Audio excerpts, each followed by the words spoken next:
Today I had a little guy in the office who is going to visit Grandma in a few weeks, and Mom asked me how she could prepare and what medicines she could give him in order to make the flight more enjoyable for her, him, and those around her. My name is Dr. Monica Flores, pediatrician in South Florida since 2001. This is my advice for caregivers who are traveling with infants on flights. First, never give your child any medication to make them drowsy, sleepy, or calm them down. 1, it's not safe. 2, it could backfire. Antihistamines like Benadryl can actually make children more hyper, cry, fussy, irritable. The best thing to do to prevent crying on flights is to feed your child. When the plane is taking off, as it starts to lift up off the ground, you want to make sure your little one is chewing and swallowing or sucking and swallowing breast milk, formula, water, or food. That helps to decrease the pressure in their ears so they can have an enjoyable takeoff. For landing, it's the same thing. The pressure on your ears starts way before the captain starts to announce descent. So when you start to feel the pressure in your ears and your ears pop, start to feed your child. If your child is sleeping, don't wake them up, but have the food or drink available to them just in case the pressure and the pain wakes them up. If your child has a runny nose, cough, or congestion, bring them in and let us check their ears. It is terrible to fly with either fluid in the ears, eardrum retraction, or a full-blown ear infection.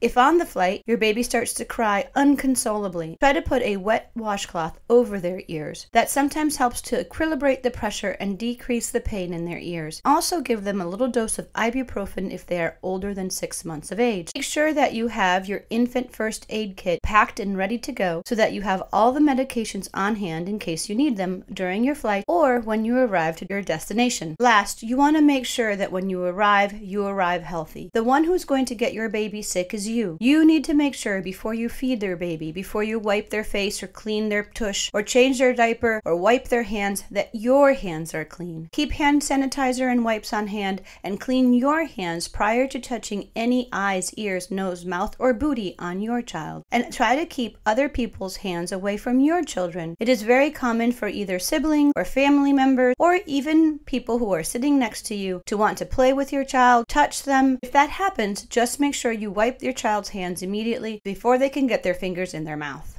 To boost an infant's immune system prior to travel, give them a little vitamin D with probiotics. The Gerber Soothe has both, is easy to use and safe even if they're formula fed. With these tips in mind, my girls have been traveling since they were 6 weeks of age, as close as Tennessee and as far as Singapore. Enjoy your travels and arrive there safe.